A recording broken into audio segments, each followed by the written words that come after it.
Imagina, intentar convertir un tratado de lingüística y mitología de 1000 páginas en un taquillazo de Hollywood. Madre mía, una misión casi suicida, desde luego. O sea, pura acción sin perder el alma de la historia, claro. Esa fue un poco la locura a la que se enfrentó la adaptación de El Señor de los Anillos. Bienvenidos a este análisis a fondo. Hola a todos. Para hoy hemos recopilado ensayos literarios, críticas de cine y, notas bastante extensas sobre el tema. Nuestra misión es desgranar cómo chocan la obra de J.R.R. Tolkien de los 50 con la épica de Peter Jackson de principios de los 2000. Claro, porque entender por qué se transformó esa, contemplación pura en adrenalina visual es fascinante. Sobre todo intentando mantener el mensaje sobre la corrupción del poder. Exacto. A ver, yo misma, repasando las fuentes, me daba cuenta de que el primer choque brutal es el tiempo, el reloj de la Tierra Media. Totalmente, cambia muchísimo. Es que en la novela pasan 17 años, 17, desde que Bilbo deja el anillo hasta que Frodo sale de la comarca. Y Frodo tiene ya 50 años, pero en el cine, parece que coge la mochila la semana siguiente, en plan contrarreloj, con 20 y tantos años. Sin duda. La cámara no puede sostener una amenaza abstracta durante 3 películas sin perder a quien lo está viendo. Necesita urgencia. Por eso el ojo de Sauron sufre ese cambio tan drástico. En el texto es una metáfora de su vigilancia opresiva, pero en la pantalla pasa a ser... Literalmente un faro gigante de fuego, claro. Exacto. Hay que transformar ese peligro psicológico en una amenaza física inminente para mantener la tensión, ¿sabes? Y esa necesidad de tensión física constante, pues claro, fuerza a cambiar a los personajes de buenas a primeras. No tienen décadas para madurar. Fíjate en Glorfindel, un elfo antiguo superpoderoso que en el cine es sustituido por Arwen. Para potenciar el romance. Exactamente. Es una decisión visual muy eficaz. Le da a ella un peso dramático crucial, sin tener que dar largos contextos explicativos. Y luego están los cambios de personalidad. O sea, en las páginas Frodo es sabio, desconfía de Gollum rápidamente. Mientras que en el cine es mucho más pasivo. Sí. Y, ostras, con Faramir pasa igual. Cualquiera que haya leído los libros recordará la frustración al ver a Faramir dudando frente al anillo en la peli, cuando en el libro lo rechaza al instante por su sabiduría. Y no solo eso, Formar la comunidad del anillo en Rivendell les lleva como 2 meses de debates. Lo fascinante de esto es cómo el cine te exige una urgencia constante para no perder fuelle. Por eso desaparecen cosas, pues como Tom Bombadil. Claro, el personaje místico. Eso es. En la literatura funciona como una pausa reflexiva, pero en una peli, frenar la trama de repente para tomar el té con él destruiría toda la urgencia de la persecución. Y ese es el gran tema con el cine. Exige un clímax constante para mantener la atención. Esta manipulación del ritmo dicta directamente cuándo viven o mueren.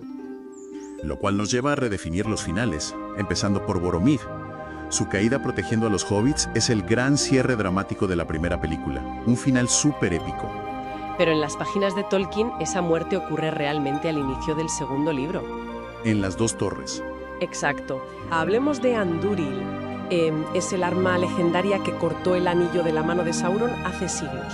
Según los textos de Tolkien, esta espada se refuerza en Rivendell justo antes de que la comunidad parta a su misión, pero en el cine esto se retrasa a una barbaridad.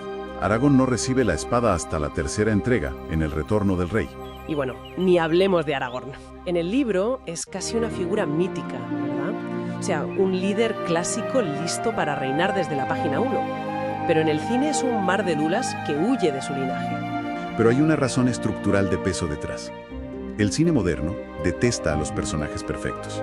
Necesitan conflicto para generar empatía. Si Aragorn es infalible desde el principio, no tiene a dónde crecer durante 12 horas de metraje. Lo convierten en un héroe reticente. Su lucha interna refleja nuestra inseguridad humana. Lo hace mucho más cercano para quien mira la pantalla, aunque pierda esa majestuosidad literaria original. De repente mueren elfos de Haldir en el abismo de Helm, o vemos al ejército de los muertos arrasando Minas Tirith en plan aspiradora mágica. Cosas que jamás ocurren en el papel. Y al priorizar ese drama humano y la espectacularidad, acaban alterando hasta las reglas del universo mágico. Sin duda. Lo vemos con las almenaras.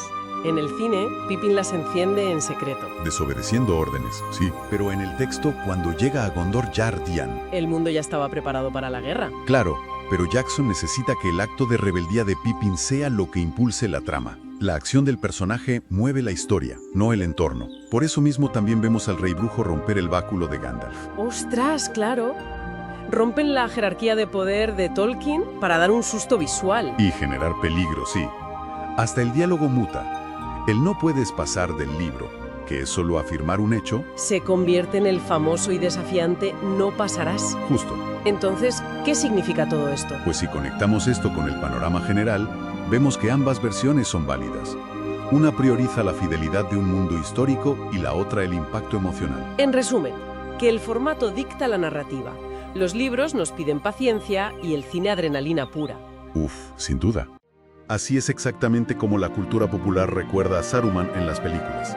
Un subordinado de Sauron que se rinde por puro miedo.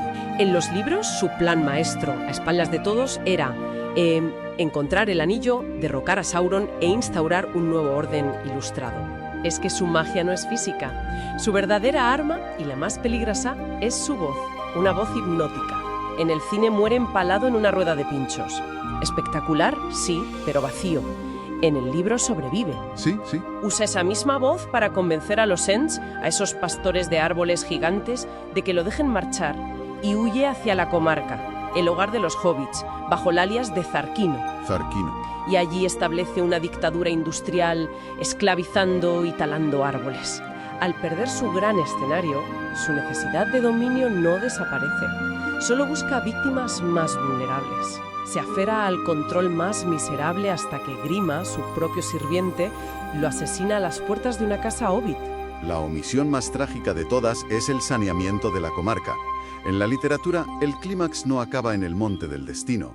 Los hobbits vuelven a casa y descubren que Saruman ha industrializado y esclavizado su hogar. Y son ellos los que tienen que liderar una guerra civil para liberarla. Eso es.